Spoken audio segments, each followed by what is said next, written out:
नमस्कार. आज 26 डिसेंबर. आजच्या दिवशी इतिहासाच्या पानात स्वतःची नोंद उठून गेल्यात अशा अनेक घटना देश विदेशात घडल्या आहेत. चला तर मग जाणून घेऊया आजचा 26 डिसेंबरचा इतिहास.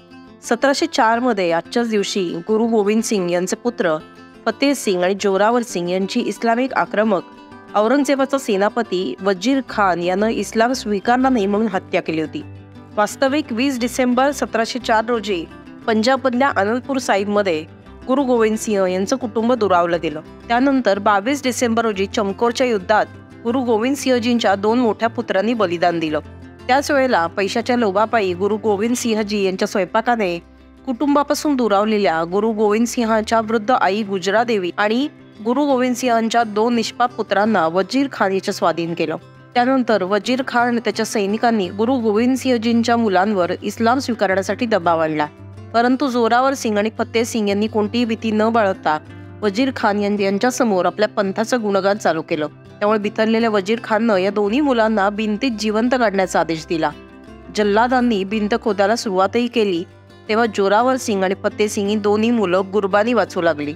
या दोन्ही निष्पाप आणि निरपराध मुलांना शेवटपर्यंत माफी मागायचा पर्याय उपलब्ध होता, पण त्यांनी मृत्यूचा पर्याय निवडला. काही वेळातच त्यांना जिवंत भिंतीत गाडलं गेलं. त्याचवेळी बुर्जामध्ये कैद असलेल्या गुरु गोविंद सिंगजी यांच्या माता गुजरी देवी यांनीही तात्काळ बलिदान दिलं. आज देशात वीर बाल दिवस साजरा केला जातोय. शिखांचे 10वे गुरु गुरु गोविंद सिंह यांच्या या पुत्रांनी धर्मासाठी केलेल्या बलिदानाचा सन्मान करण्यासाठी वीर बाल दिवस साजरा केला जातो. 9 जानेवारी 2022 रोजी गुरु गोविंद सिंग यांच्या प्रकाश पर्वाचा औचित्य साधत पंतप्रधान नरेंद्र मोदी यांनी हा दिवस साजरा करण्याची घोषणा केली होती.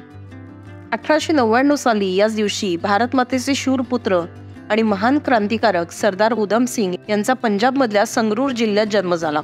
13 एप्रिल 1919 रोजी उधम सिंग यांच्या समोर जालियनवाला बाग हत्याकांड घडलं. तत्कालीन जनरल डायरच्या आदेशावरून झालेल्या हजारो भारतीयांच्या निर्घृण हत्येचे उधम सिंग हे प्रत्यक्षदर्शी साक्षीदार होते.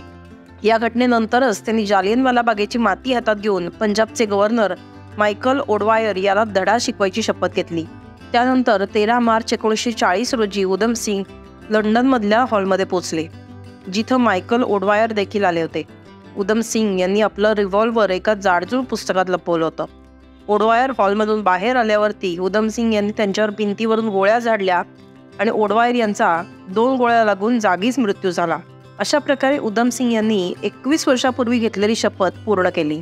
या प्रसंगानंतर उधम सिंग यांनी पळून जाण्याचा तर प्रयत्न केलाच नाही, उलट निडरपणे स्वतःला अटक करून घेण्यासाठी आत्मसमर्पण केलं. ग्रेगोरियन दिनदर्शिकेनुसार आज 26 डिसेंबर 2023 हा या वर्षाचा 360वा दिवस आहे. आज मंगळवार असून आता वर्ष संपायला अवघे 5 दिवस उरलेत. त्यावेळी हिंदू कॅलेंडरनुसार मार्गशीर्ष महिन्याची पौर्णिमाही आहे. या पौर्णिमेला भगवान दत्तात्रय प्रकट झाले म्हणून दत्त पौर्णिमा किंवा दत्त जयंती आजच्या दिवशी साजरी केली जाते. ब्रह्मा, विष्णू आणि महेश या त्रिदेवांचं स्थान सर्वोच्च परी आहे आणि या तिन्ही देवांचे अंश म्हणजे श्री गुरुदेव दत्त. त्यामुळे आजच्या दिवशी भगवान दत्तात्रयांची पूजा केल्यामुळे ब्रह्मा, विष्णू आणि महेश यांच्या उपासनेचे फळ मिळते अशी मान्यता आहे.